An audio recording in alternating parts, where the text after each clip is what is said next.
Honourable Markο Mendicino, Minister of Immigration, Refugees and Citizenship. Over to you, Minister. Good morning. Bonjour.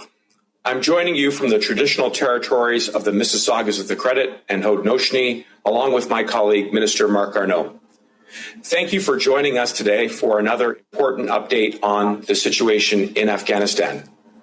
As we saw yesterday, the coalition completed its withdrawal from Afghanistan.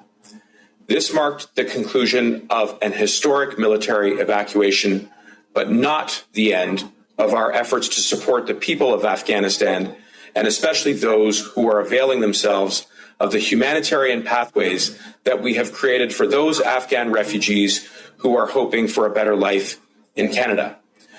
During our last update, I set out the concrete actions we are taking right now to support the people of Afghanistan.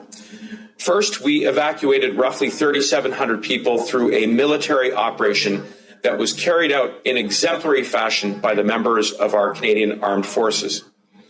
Second, we are continuing to work with the United States as well as other allies and partners in the region to generate additional evacuation capacity through the establishment of air bridges and, most importantly, by taking a unified stance on the right of safe passage for Afghan nationals seeking to resettle to Canada. And I will come back to this in a moment. Third, Canada is leading the world through the launch and implementation of a humanitarian resettlement program for those forced to flee Afghanistan, which focuses on women, girls, human rights defenders, targeted religious minorities like the Sikhs, Hindus, and Hazaras, and other vulnerable populations. Fourth, my department has mobilized our entire global network to make this operation our number one priority. We are further accelerating processing, issuing emergency visas that remain valid, issuing further documentation with language that is strong and clear to protect and assist Afghan refugees traveling to Canada, have set up a hotline with extended hours. We are providing financial relief, and we are staying in frequent contact with those who have applied to our programs, providing them with as much guidance and support as we can. Together, these actions are making a difference. We are seeing Afghan refugees and their families safely arriving in Canada, completing their quarantines, and putting down roots in their new communities. And this is good. We are literally working around the clock to save lives, but we know there is more to do. With Allied evacuation operations ending, we're moving to the next phase of our efforts. The past week has created much anxiety and uncertainty for Afghans about their future, and we're going to do everything that we can to help. Today, I want to focus on how we are continuing to work with our allies and international partners to ensure that we are able to continue welcoming Afghan refugees safely in Canada. As part of this effort, I'm pleased to announce an agreement with the United States to cooperate on the safe passage of Afghan nationals out of Afghanistan. This is a critically important step in our strategy. As refugees who supported our efforts look to move to surrounding countries, we will work in close partnership to support. As part of this agreement, Canada will welcome 5,000 refugees evacuated by the United States. In addition to the joint Canada-US agreement to resettle Afghan refugees, we're also working with our Five Eyes allies. I remain in frequent contact with my counterparts, as do my colleagues, and have recently joined with them from Australia, New Zealand, the UK, and the United States to discuss the challenges ahead and how we are going to address them together. As part of these discussions, we raised the importance of safe passage for Afghans who wish to leave the country and all that we need to do to speak with one voice on this important matter. And the others agreed. And thanks to a coalition-led effort, those voices have now been joined by some 100 countries. And those voices are being heard. Over the weekend, Canada and its allies received assurances from the Taliban that Afghan citizens with travel authorization from other countries would be allowed to safely leave Afghanistan.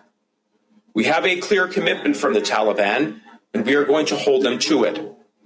It goes without saying that things remain extremely volatile, and we take nothing for granted.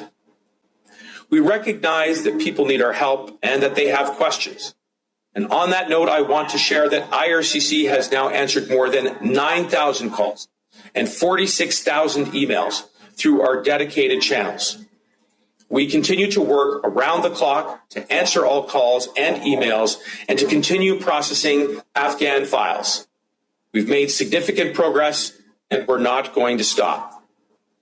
Over the course of the past week, hundreds of Afghans are planning to come to Canada, have safely made their way to third countries.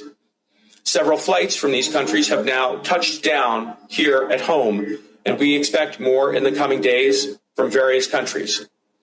To everyone who applied under our special immigration measures, I want to assure you that your application is being processed, and once approved, your visa will remain valid.